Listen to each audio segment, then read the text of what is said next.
Hello, everyone. Welcome to the LGBTQ plus virtual college fair sponsored by the New Jersey Association for College Admissions Counselors, and it is powered by StriveScan.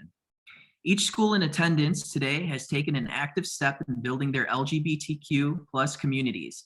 By participating in this fair, they have acknowledged wanting LGBTQ plus students in their greater communities. Additionally, we have utilized the Campus Pride Index to showcase an objective rating as to where the policies of each institution fall in terms of LGBTQ plus friendliness. If a student or if a school participating today has a Campus Pride Index score, you can find the score listed next to their name at strivescan.com/LGBTQ. The Pride Index is always a good place to start with your search, but it should not be the only place you look. So with that being said, I'm going to go through a few housekeeping tips here. And if you have any questions tonight, you can always throw those into the Q&A chat box at the bottom of your screen. You can do so at any time throughout the session. It doesn't have to be just for the school that is presenting at that moment. It can be for any school that is on this session. Make sure that you address the school that you want to answer your questions as well. Your camera and microphones are off, so all you have to do is sit back, relax, and enjoy the information. And then you can sign up for any other sessions we have tonight. We have one more. You can do so by going to strivescan.com/LGBTQ, and that is where the recording for this session and any other sessions will be available within about a week. So we are going to get started with our first presenter from Marywood University. And as they are pulling up their screen share, I just want to continue to encourage you to ask those questions throughout the night and use that Q&A chat box. And we'll leave the floor over to Marywood University. Good evening, everybody. I'm here to talk to you about Marywood University. My name is Maria Temples. I'm an undergraduate admissions counselor at Marywood. So some fast facts about Marywood. We have about 1,900 undergraduate students and about 1,000 graduate students. I always say we're at a 3,000 student sweet spot. We have a small enough campus where we have a wonderful sense of community and you're always going to see a familiar face. But at the same time, we're large enough where we always have new events going on and there's always somebody new to meet. We have a 12-to-1 student to faculty ratio that'll look like about 20 to 25 students in your major classes and around 30 to 35 in your liberal arts classes, but that's where we cap our classes. You won't see any huge lecture halls and we don't have any teaching assistants. Professors teach all the classes. And as you can see, our first year retention rate and our 6-year graduation rate are consistently higher than the national average. From day one. So no matter what your major is, you actually get to start in it your very first day, your very first semester. You don't have to wait till your sophomore or junior year to dive into your major. For our architecture students, that looks like a design problem your first day, and studio classes your first semester. For aviation, that looks like flying in your first semester. For nutrition, you're in a cooking lab your very first semester, so you get to dive right in. Student life on campus. So we have over 100 clubs and organizations on campus. They range from department clubs to service clubs, to social clubs, to leadership opportunities like student government, honor societies, orientation, sororities. We also have a really robust campus ministry. Even though we are Catholic affiliated, you don't have to be Catholic to attend Marywood, and we are open to everybody. So you can come from any different religious background or faith background or anything. We also, our campus ministry connects people to local services. So if you are from a different faith or religion and want to be connected, that's a really cool resource on campus. And additionally, we have tons of service opportunities and different fellowship groups within our campus ministry, and they're open to everybody. Fun on campus. So in normal times, believe it or not, bingo is actually one of our most popular events on campus. But with COVID, we've actually shifted our bingo, our trivia nights, our game shows, our mentalists and illusionists, everything like that online. And we've also done different athletic tournaments and socially distant goat yoga and grab and go food events in person on campus. So some of the big events that typically happen during normal times are carnivals, formals, flapjack fest where your professors flip pancakes for you during finals week, and Marywood Madness, our annual pep rally. Fun off campus. So we are located in Scranton, Pennsylvania. So we're about 5 minutes from downtown Scranton, where your local boutiques are, local coffee shops, aquarium, local restaurants. We're about 10 minutes from downtown, from Dixon City, which is our shopping district. So the mall, chain stores, chain restaurants. And then we're about 15 minutes from Montage Mountain, which is skiing, snowboarding, snow tubing in the winter, and water park and concert venue in the summer. Marywood Safe Zones. So Marywood has a safe zone training that's available for all of our students, faculty, and staff, and it's to allow faculty and staff, particularly, but also students, to understand issues related to the LGBTQ plus community, to create awareness, and to make our faculty and staff understand terminology. Additional steps that Marywood has taken is this advocate training that we have for our students, so professors can have the people come in and do advocate training and host that in the classroom. Student organizations, athletic teams can participate. And then we also have a Sexuality and Gender Alliance Club on campus. It's students who want to participate in Marywood's LGBTQ plus community. They have lots of events on campus and they discuss issues facing the community. And as you can see on the right-hand side, we actually have some local resources for our students. These are in the local community that you're able to participate in outside of campus. Study abroad opportunities at Marywood. A lot of our students do study abroad. So we have semester-long placements that last for an entire semester. Even our more structured majors like architecture, they have opportunities to study abroad. Architecture is a good example just because they have an established connection with an architect school in Florence, Italy. We also have faculty-led trips that are a little bit more of like a spring break trip. So you take a class, like for example, a chemistry of wine and cheese, and then you get to study wine and cheese in Europe over spring break. And then we have summer-led trips where you take a class or two, and then you're able to spend a month or two over in another country. We are a Division III school, but what's really cool about Marywood, and being D3 and having 22 varsity teams, is we have a really healthy kind of sport academic balance on campus. Our coaches focus on our students having study halls and high GPAs, and our professors are pretty flexible with you making up classwork. So, our athletes actually have won awards for having such high GPAs on campus. So if you're looking for a school that has that sport academic balance, we could be a good fit for you. The admissions process. So if you're interested in applying to Marywood, we are rolling admissions, which means we have no firm deadlines. We are in Common App and have our own application. Both are free to fill out online. And because we are rolling admissions, once you apply, you actually get your decision within 7 to 10 business days. To have a completed application, we need an application, an official high school transcript, 1 letter of recommendation. We are test optional for fall of 21 applicants. Fingers crossed we're still test optional, but an official decision hasn't been made for fall of 22 students yet. With your decision letter, you'll actually get a merit-based scholarship letter, and merit-based scholarship ranges from about $16,000 to $23,000 per year. And most of our students do qualify for merit-based scholarship or for financial aid. Get to know us more. So if you're interested in Marywood and want to get to know us more, you can come in person. We have visit options, tour options, department meeting options. We also have virtual appointments and tours, info nights, and we're on Instagram daily. This is my contact information. I am the admissions counselor for Northern and Central New Jersey, so please reach out with any questions. And if you want to get to know us a little bit more, please follow us on social media. Thank you, everybody. All righty, thank you so much. And we are gonna get the floor set for Drew University next, and we're gonna allow them some time to pull up their screen share. If you have any questions, please address the institution you want to answer it and throw that in the Q&A chat box, and we'll leave the floor over to Drew University. Thank you. Hi, everyone. My name is Steph Mazzarella. I'm the Executive Director of Student Services at Drew University. My pronouns are she, her, hers, and I'm thrilled to be here with you today. Hold on, there we go. Just some fun facts about Drew. We're a liberal arts college located in Madison, New Jersey. We have over 90 student clubs and organizations. We're an hour from New York City, location, location, location. We have over 60 areas of study. And we have a very rich, diverse student population. To give you a little idea about me, I'm at the bottom corner. I'm a very proud Drew alum. I'm an out queer staff member. I've worked on campus for 18 plus years, and I'm one of many out queer staff members at Drew. We're all committed to creating a really open and inclusive environment for our students. One of the other amazing things Drew offers is our undergraduate launch program, which ensures that every student graduates with a purpose, a sought after transferable skills, a network of mentors, and an experience-based resume. So this is all part of what we do. But to give you an idea about Drew, you belong, right? So Drew recognizes gender identity and gender expression to be among the protected classes within Drew's policies, including but not limited to the human rights policy.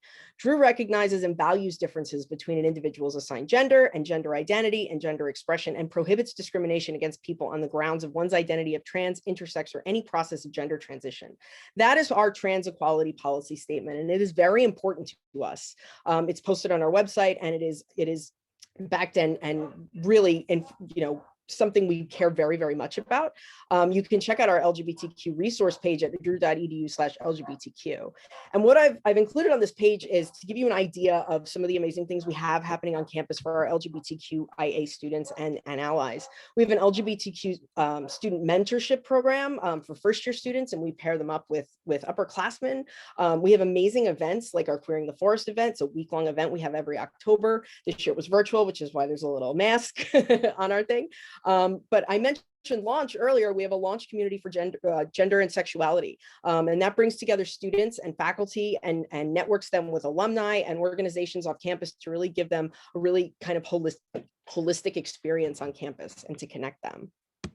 At Drew, you're valued and supported. So one of the things I oversee are housing, and we work very, very closely with students one-on-one to ensure that living on campus feels like home, period. I want you to feel like this is home. I want you to feel safe and happy, and I want you to thrive here. And my colleagues in the administration feel the same. Often we connect with our incoming trans and non-binary students before they even enroll through our admissions office colleagues. It's very important to us to make sure that they feel safe and happy and really thrive here, as I said. Our undergraduate halls are primarily double rooms, and they also include non-gendered single bathrooms, which is a really great option to have. Our student services are great. We have a counseling staff that is fully trained and up on the LGBTQ population. Our health services office provides accessible, cost-effective, high-quality primary care on site, and for things you need that are not offered on site, they can refer you off campus. And system improvements. We work really hard to make sure that our systems are up to date and that they cater to our students for all of their needs. So that means that your name, as you want your name to appear on your ID card, we will work with you to make sure that that happens, that it appears correctly in your email and class rosters. This is your home, and this is where we want you to thrive. And that's something that we care very much about. At Drew, you're seen and celebrated. We have events, as I mentioned, like Queering the Forest. It was a full week of LGBTQ themed programming. We also had Black Q for Black History Month, a full week celebrating Black LGBTQIA people. We strive to create spaces for all identities to feel seen, supported, and celebrated. Academics, majors and programs integrate issues of gender and sexual diversity. Liberal arts at its best, right? The Women's and Gender Studies program is a great example of this. It's defined by an intersectional approach, seeing gender, race, class, and sexuality as essential components of every course and inseparable. This is just one example. Our curriculum is intersectional, and it really gives an opportunity for students to really, experience a wide range of things. Clubs and organizations. Like I said, we have over 90 clubs and organizations on campus. Ones that I want to highlight are our Sexuality and Gender Alliance, our Feminist Intersection, and our Spectrum Club. These are all active, passionate students that are working to create spaces for students who identify within the LGBTQIA community, as well as allies, to really create programming that is meaningful and effective. We really encourage you to check us out, to check out our resource page at drew.edu/LGBTQ, and to definitely come and check out our website and check out all that we have to offer. We also encourage you to come and visit us and to really see what Drew is about, because it's a really amazing place. So my contact info is there, and I also put the handle for our student activities office. You can check out all the amazing events that are happening. They are virtual right now, but they are still many, and we're hoping to, as we are permitted, we will have more in-person events as we go forward. So thank you very much. Awesome. Thank you so much. And we are going to get the floor over to University of Scranton. And while they get their screen share going, I just want to let you know we have another session that is going on at the next top of the hour, and you can go to the same place that you registered for this one on, which is strivescan.com/LGBTQ. And here is University of Scranton. All right, well, welcome folks. My name is Jessica Estrella and I'm the Southern New Jersey admissions representative here at the University of Scranton. And joining me tonight is the director of our cross-cultural centers, Maria Marinucci, and we're going to share some great information with you about our university. So really quick, starting out, we are a proud Catholic and Jesuit university located in Scranton, Pennsylvania, and we do welcome students of all different faiths, backgrounds, traditions, and identities here at the university. And our Jesuit philosophy is really rooted in a Latin phrase called cura personalis, which translates to care of the whole person. So we define this as the individual attention that really does prepare students to go out into the world to be people for and with others. In terms of our size, we are a smaller to medium-sized university. You'll see our average class size is 20 students, and we do have a student-to-faculty ratio of 13:1. So this really does get to the heart of providing our students with the individualized attention that they deserve. In terms of a percentage of our faculty here that openly identifies, although we do not actively collect this information, we certainly do have faculty and staff within our university community who do openly identify. Now, in terms of academics, we have a nice different variety of majors, minors, grad programs, and honors programs. And our academics are all broken up into 3 different academic schools. We have our College of Arts and Sciences, our Kanya School of Management, and our Peniska College of Professional Studies, which we call those, the Peniska College of Professional Studies, all of our helping professions.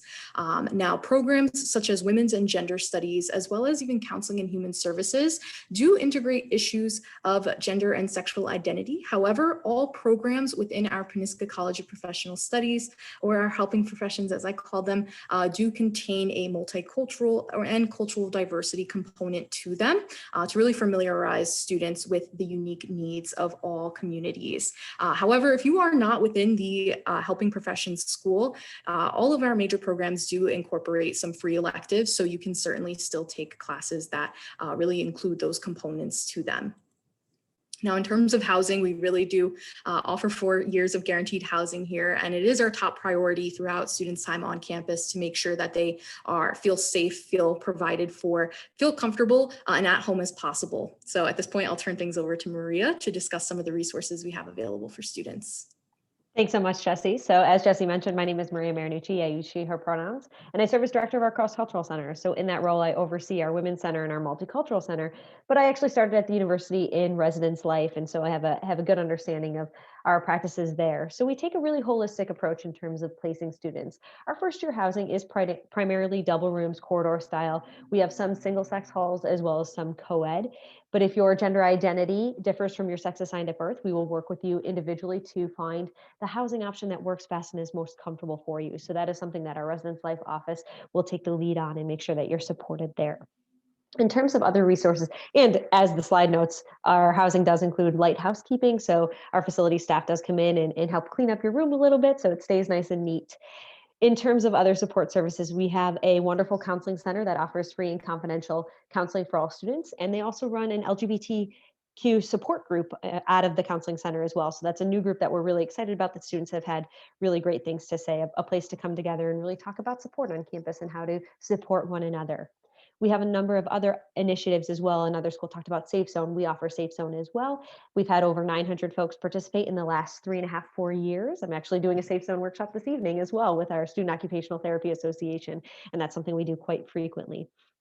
We have a preferred name policy as well. So our Office of Equity and Diversity oversees our non-discrimination, anti-harassment policy, and we too honor gender identity, gender expression, and sexual orientation as protected classes. So we don't tolerate any type of discrimination, whether it's on those classes or otherwise. Our preferred name policy allows all students to identify the name that they wish to use in all of their materials. So whether that's their ID card, their class roster, their email address is all the name that you prefer to use, whether or not that's your legal name. We also work with student government as well, which is one of our student organizations. Student government has been leading an initiative to have a gender inclusive restroom map available on campus for folks to use. We have a number of different clubs, whether it's our Legal Arts Club, our a cappella groups, or other 80+ clubs and organizations. And if we don't have what you're looking for, we'll work with you to start it. some highlights in terms of involvement specifically for LGBTQ identities. So out of our office, our cross-cultural centers, we do programming for National Coming Out Day, for Trans Day of Remembrance, Trans Day of Visibility. We also do classroom presentations that include presentations on allyship, particularly LGBT allyship, microaggressions, safe zone workshops in classes. We also have SAFE, which is our Scranton Alliance for Equity, which is our LGBTQ specific student organization, where they invite in faculty and staff each semester to do a lot of different conversations, whether it's on healthy relationships, whether it's on coming out, whether it's on life skills that maybe you weren't taught because of your gender or your gender identity. So that's a really great group. We also focus on intersecting identities, so have a lot of support for students of color or for students with other marginalized identities. Our Black Student Union, our United Cultures Organization, Asia Club, et cetera. Those are all really active groups on campus that are there for support of students of any number of identities. Awesome. Thank you, Maria. So here you'll see some application information, just our middle 50% here for GPA and test scores across all of our programs. We are free to apply through the Common App. So it's very easy and very free to apply. And we do have an early action deadline of November 15th. Beside that, we are rolling admission, but I'll also put all this information down in the chat below. And then here's our contact information where you can find us. And this information will also be in the chat down below. Awesome. Thank you so much. And our next presenter is going to be from Kutztown University of Pennsylvania. So we're going to allow them to get up and running here. And just again, any questions you have, please address the institution you want to answer that question and leave that in the Q&A chat box. And we'll leave the floor over to you. Thank you so much. Good evening, everyone. My name is Timothy Hahn. I'm the Assistant Director of Admission at Kutztown University. And I actually work with our LGBT Center a lot. So I kind of evolved and became the LGBT liaison of our office. So that's why I'm here tonight. And I'm honored to be able to speak with you tonight. We're going to get started with a couple things that I dropped in the chat. First is my email. Please tonight, send me an email, or in the near future, if you're interested in applying to Princeton University, I'll be happy to fee waive your application for attending tonight's session. So just shoot me an email, let me know that you attended, and I'll get you that fee waiver code. The next link that I dropped was our visit page. So if you haven't had the chance, or if you're interested in visiting campus, I dropped that link. It's just a simple calendar that you can log in and see what date works best for you, and you can come and check out our campus. You know, because of COVID and stuff, we obviously are practicing social distancing and all those things, and everybody's required to wear a mask. But you will get to see a residence hall, the dining hall, and you know, all the hot spots.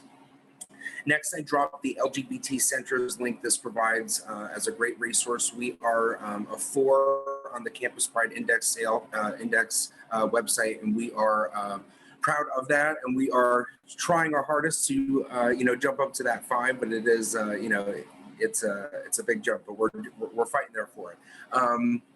We've got a lot of different support groups and conversations and student-run topics happening weekly and stuff on campus. We've got a variety of different student-run organizations, including you know, the GSA organization, or trans organization, and it all encompasses and runs you know, hand in hand with our LGBT Center. And lastly, the last link that I dropped was for our Stonewall Living Learning Community. This is something that we have for LGBT students. So it's an entire floor of our school hall that is that has gender neutral bathrooms and things like that, but it's reserved for members of this living learning community and members of the LGBT community. So Kutztown University, where are we, what are we, and what are we about? So we're located in Berks County, Pennsylvania. We are a PA state school. So we are, you know, about an hour and a half to 2 hours, depending on how fast you drive from New York City. And we are about an hour and 15 minutes north of Philadelphia. So we're about 25 minutes outside of the Lehigh Valley, if you're familiar with the Allentown area. As I said, we are a PA state school. We're about 8,200 students. So we're not too big and we're not too small. I like to say that we're, you know, big enough that you're always going to see someone new, but small enough that you're always going to see someone new, or someone that you know, excuse me. Mostly because we are a PA state school, we do have a lot of our residents who come from, or a lot of our students who reside in Pennsylvania, but we do have a lot of out-of-state representation, and we do have a nice out-of-state tuition scholarship for students. The only requirement is that you are A, out of state, and B, admitted to the university, and you automatically qualify for a 40% tuition reduction scholarship. If you have any questions about that, please shoot me an email and I'll be happy to answer anything that you have. Our academics are broken up into 4 different areas: College of Liberal Arts and Sciences, College of Education, College of Business, and the College of Visual Arts, and Visual and Performing Arts. All 4 colleges require you to submit your application and do all of that jazz. But the Visual and Performing Arts colleges is the only one that's a little different than the other 3. If you're applying for anything in music, you might have to do an audition. If you're applying for anything in art, you'll have to submit a portfolio. I also serve as the VPA liaison, so I'm the one that processes all of those pieces in admissions as well. So if you are interested in one of those programs, or anything in art, music, art education, anything like that, just let me know and I'll happily share with you the audition and portfolio requirements. We do require students to live on campus for 2 years, and we do have a variety of different style of housing on campus. Typically, freshmen do start off in our traditional residence halls and then work their way up to the suites their sophomore year. If you want to move off campus and get an apartment or a house with a group of friends in town, you can do so starting junior year. If not, you can keep on campus and keep moving up the housing chain. We do have apartment and townhouse style options available for upperclassmen. Freshmen are allowed to have cars on campus. It is $50 for the parking pass for the year, so you're able to have that right there on campus for you. A little different here, jumping into food to give you some highlights about how Kutztown might be a little bit different. We have an unlimited meal plan, so there's no amount of, there's no set breakfast, lunch, or dinner swipe at the university. If you're living on campus, you can go in and literally eat breakfast 6, 7, 8 times in one morning, and it doesn't matter. The only thing that varies on the meal plan is the amount of flex dollar that you get. Additionally, our main dining hall is a 24-hour dining hall. It's 2 floors. Downstairs is a made-to-order station like Wawa or Sheetz. You go in, order on the computers, all that jazz. Upstairs is buffet style. And we also have a Chick-fil-A and 2 Starbucks locations on campus. We are Division II in our athletics, so if you're interested in playing sports, we do offer partial to half scholarships. My recommendation is sending me an email, and I'll get in contact with the coach of your choice. And going into the application process, we too are rolling admissions. 2 different applications: our regular website application and our common application. On average, we're looking for students with about a 3.0 GPA, about an 85 on a 100-point scale. And as of right now, we are going to be SAT optional for fall 21 and potentially fall 22. Nothing has been definitely made yet, but we're fighting for that as well. Lastly, we do have an LGBT specific campus tour. It's February 17th. You can come in, hear from an admissions side of things, go on a campus tour, and then hear from students and the staff of the LGBT Center, and get to see the resources, get a tour of the LGBT learning community, and get to see what that's all about. So thank you, everybody, and I hope to hear from you soon. Awesome. Thank you so much. And next, we are going to move over to Princeton University. We're going to allow them to get their screen share up and running. If you want to join any other session we have tonight, you can do so by going to strivescan.com/LGBT. And we're going to leave the floor over to Princeton University. Thank you. All right. So my name is Christina Moreland. I'm an assistant director of admission at Princeton University. I use she, her pronouns. I'm very happy to share some information about Princeton with you today. I will be sharing my time with my colleague Eric from Princeton's LGBT Center. So I'll be focusing on some major highlights about the university before I turn it over to him. Most of you probably don't need this New Jersey specific map, but here we are. Princeton is a major research university that places a serious commitment on our undergraduate teaching and the kind of close-knit community that you expect from a much smaller institution. We have 5,300 undergraduate students and just under 3,000 graduate students. We have a 5-to-1 student to faculty ratio, which allows our undergraduate students to form close intellectual relationships with world-class faculty, often in small classroom settings. Here's another look at the town of Princeton, where our university is located. The academic environment at Princeton is collaborative, not competitive, and it's crafted in such a way that you're able to work closely with both your professors and your classmates. We offer 2 undergraduate degrees, a Bachelor of Arts and a Bachelor of Science and Engineering, with 37 majors, or what we call concentrations, and 55 certificate programs, which are essentially minors. The research and the scholarship that our professors produce is among the best in the world. All of our faculty are committed to teaching undergraduate students, no matter what kind of a very impressive research that they're also working on. Your classes at Princeton are taught by the professors, not by teaching assistants or graduate students. The opportunity to work closely with undergraduate students is precisely why many faculty members pursue a career at Princeton. And one of the major highlights of our academic program is our senior thesis, which all of our students complete. This original research project gives students the opportunity to work one-on-one with a faculty mentor who helps guide them through the process and offers feedback on their work. It means you're able to leave Princeton contributing research to the area that you've been studying in for the past 4 years, which is a very impressive accomplishment. Housing at Princeton is guaranteed for all 4 years, and nearly all of our students choose to live on campus all 4 years. First-year students are assigned to a residential college, which will include your residence halls, dining halls, study spaces. It really acts as your home away from home. They provide access to faculty and staff mentors that act as academic and social advisors and help you participate in a range of extracurricular activities. That community that you join on campus for 4 years is one that you're really part of for a lifetime after that. The connections that you're able to build at Princeton and the community that comes out of Princeton is truly unmatched through our alumni network. I also absolutely want to highlight our financial aid program. I know the sticker price for Princeton can often feel daunting, but we have one of the most generous financial aid programs in the country. Our need-based and need-blind financial aid is available to all students regardless of citizenship status. We offer grants instead of student loans and meet 100% of demonstrated financial need. Applying for financial aid will never put you at a disadvantage in admissions, as we are a need-blind institution, and approximately 83% of our students graduate entirely free of debt. And here's that statistic again. So that is everything from me specifically, and I will turn it over to Eric to tell you a bit more about the LGBT Center specifically. I will stop sharing my screen. There we go. Oh, thank you. And I'm going to share my screen now. All right. Thank you so much, Christina. My name is Eric Inglero. I use the pronouns he and they. I am the interim associate director of the LGBT Center over at Princeton, where I'm currently seated right now. And I'm going to tell you a little bit about the center and what we do. The Princeton University LGBT Center is holistic support and thinking of co-curricular activities for lesbian, gay, bisexual, transgender, queer, intersex, asexual, and the plethora of identities that exist under the LGBTQIA+ paradigm. We provide community building events, education, support and discussion places, and access to resources across campus. While we center the needs of LGBTQI students, we serve the entire campus community.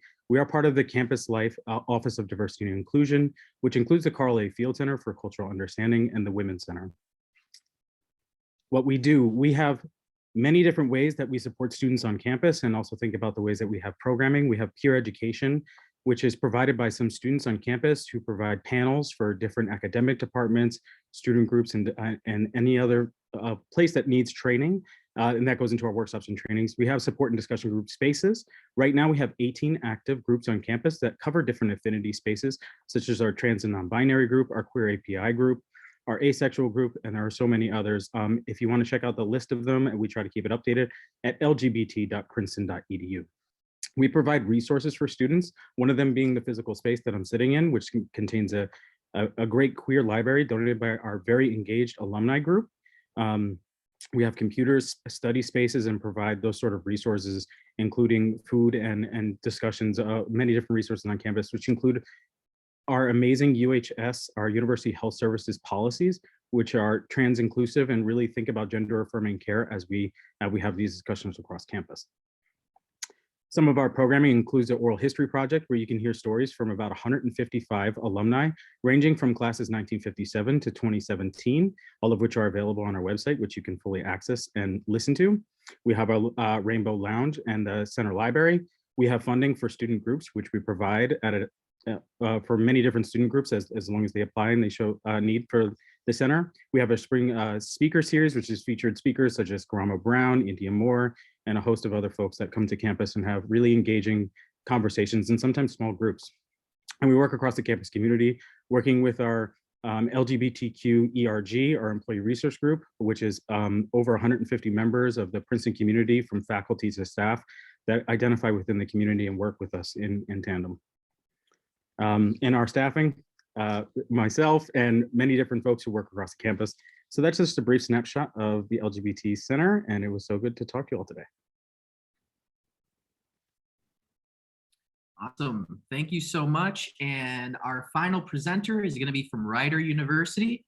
We're going to allow them to get screen share up and running. And this is kind of the last chance to get any questions you might have in that Q&A chat box. So feel free to do so, and we'll leave the floor over to Rider University. Thank you very much. It's a pleasure to be with everybody today. So I'll be doing a presentation about Rider, but then also including a lot of the things that initiatives that we have for the community of the LGBTQ+. So I am Connor Keeley. I recruit in Pennsylvania, but of course I also recruit in New Jersey as well. I also sit on the LGBTQ tripartite committee on our campus, which consists of students, faculty, and staff. So happy to be here today representing Rider University, but also the committee as well. So Rider University is committed to fostering an environment dedicated to learning and mutual respect, encouraging a sense of community characterized by civility, respect, equality, equity, inclusion, justice, accountability, and safety. And this is reflected in the university's mission, our statement of community values, as well as the Inclusive Excellence Plan. So we are the Bronx. We're a Division I school, and our mascot is the Bronc, not the Broncos. So we ask for you to join the herd. If you're interested in Rider, interested in being between two great American cities, Philadelphia and New York, we offer a plethora of majors and programs, a lot of them responding to the current job market, and some of them have been part of Rider University for as long as we've been around. You can look forward to a 10-to-1 student-to-teacher ratio at Rider, which is kind of what you probably are accustomed to in your high school classrooms.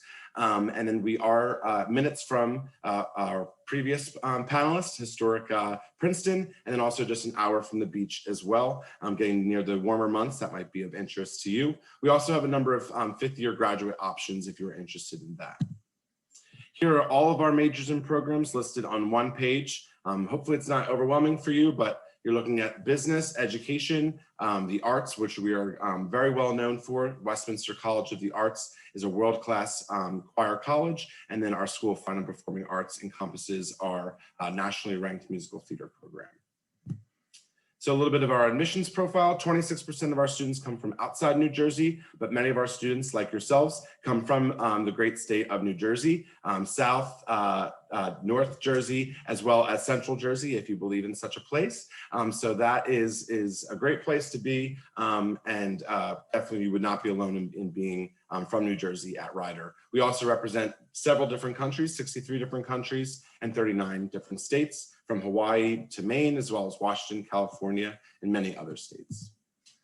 More about our admissions profile here, just in case you're wondering kind of where we're at. If you're below that or above that, both of those things will work.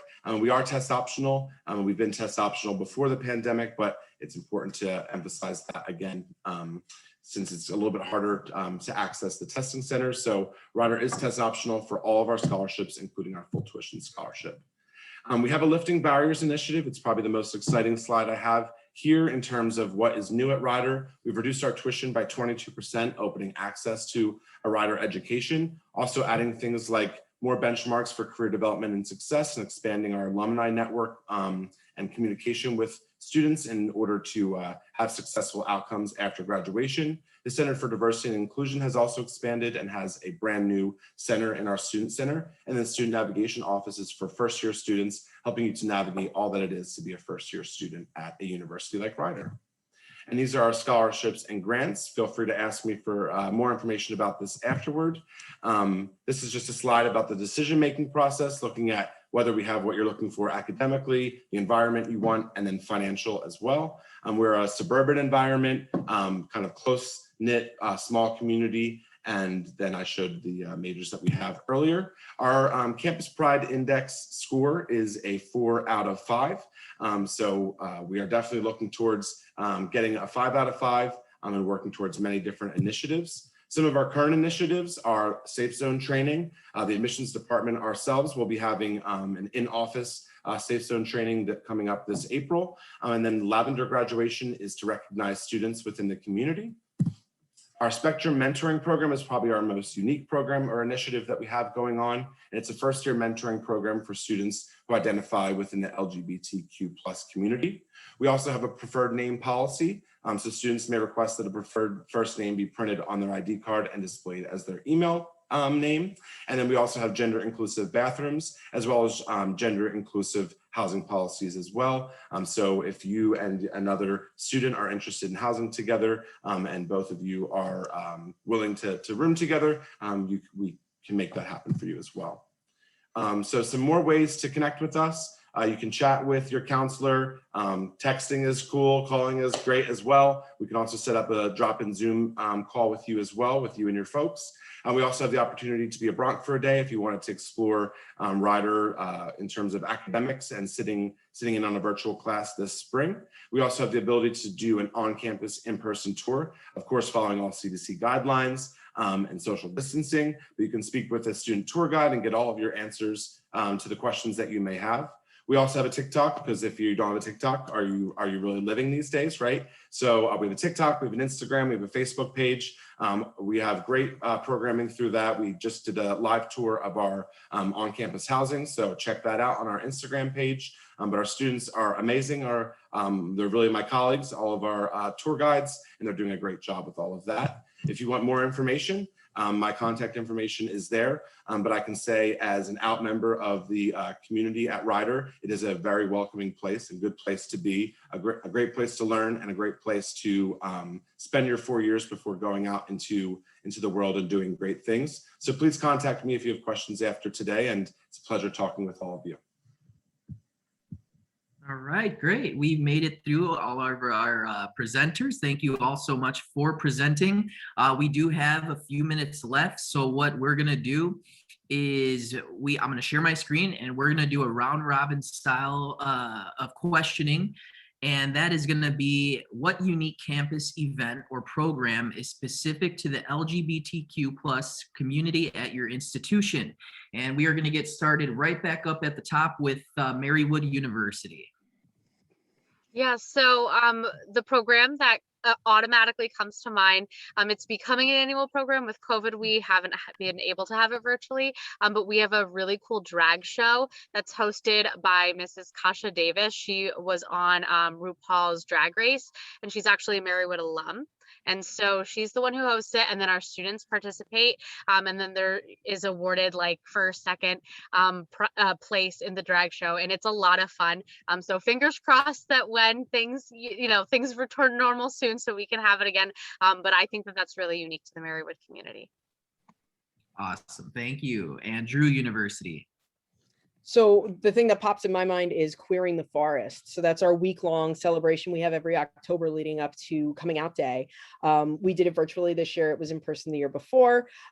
We have an event or multiple events each day. The ones that come to mind is we brought members of the cast of Pose to campus, and they did a workshop with our students, and they did like a ball. It was amazing. And then we also had this event that we called Queering Your Closet, where we encouraged faculty and staff to kind of clear up, to donate clothes. And then we had an open area for students to come and get clothes that matched their gender expression that they didn't have to pay for. So we had sort of an emphasis on like interview clothes. So like stuff you could use to go out that would match your gender identity, that you wouldn't have to spend money on, or if you had issues at home or you had any kind of situation, we give you the opportunity to get these things without having to shop. So I could go on and on about it. It was an entire week, but that's what comes to mind. That's awesome, thank you. University of Scranton. Yeah, I'll let you. Sure. On this. Yeah, a couple things that came to mind for me are National Coming Out Day Coffee House, which is a really exciting event where we have a coffee house where people can share their stories coming out. Faculty and staff also share stories as well as a place of support. Our Safe Space Club also does a second chance prom every year for LGBT students. For folks who didn't maybe get to go to prom with who they wanted to, or dressed as how they wanted, or just weren't comfortable, they're able to go to second chance prom, which is a really beautiful event as well each year. So thank you. And Kutztown University. All right. I would have to say not to copy Marywood because, yeah, it is, each drag show in their own right is probably pretty unique, but we do a lot of different events on campus, but drag show I think is definitely our biggest, and our drag show actually is this Thursday. So we have Landon, I don't remember his name, but we have a drag king as the headliner this time, but we've had Shangela, Alyssa Edwards, Bible Girl, and a couple others. So we usually get about between 600 and 850 students in attendance of our drag show every year. So it's definitely one that all the students look forward to and is a lot of fun. Sorry, that's my cat. It was bound to happen.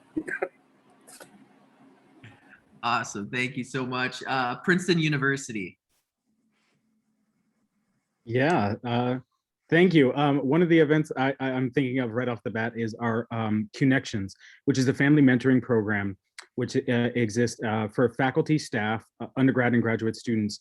It's a monthly meeting where folks from across the community who hold LGBTQIA identities have a dinner together with kind of their chosen family on campus of between 8 and 12 people, play fun games, paint pottery. It's really relaxing and engaging, and we really love that program. And another thing is, as we speak of drag shows, we have something called Hack the Drag, which is a weekend-long engagement with our Council of Science and Technology to where folks wear wearable technology and drag and compete against each other on campus. This competition is very heated. It's great, it's wonderful, and it's engaging. We've had folks like Vixen and Monet Exchange be judges and perform at these events. But we have a list of Pride Month events that you can totally check out at lgbc.princeton.edu. Great, thank you so much. And then finally, Rider University. So yeah, it's funny that Princeton mentioned Monet Exchange.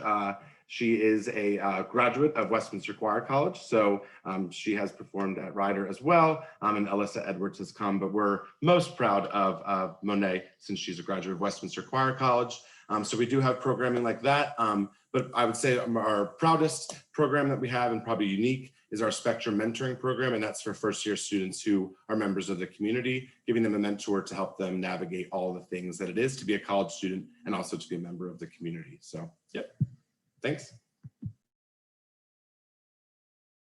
All right, everyone. Thank you so much for joining us tonight. Quick survey is going to pop up after this screen is closed. So it's a 4-question survey. So please make sure you fill that out. And then for any other sessions, we have one more tonight. You can go to strivescan.com/LGBTQ. And the recording for this session and any other session from this fair is going to be available within about a week on that link. Good luck in the college process. You have some really great options here, and I just wish the best for you and have a great rest of the week.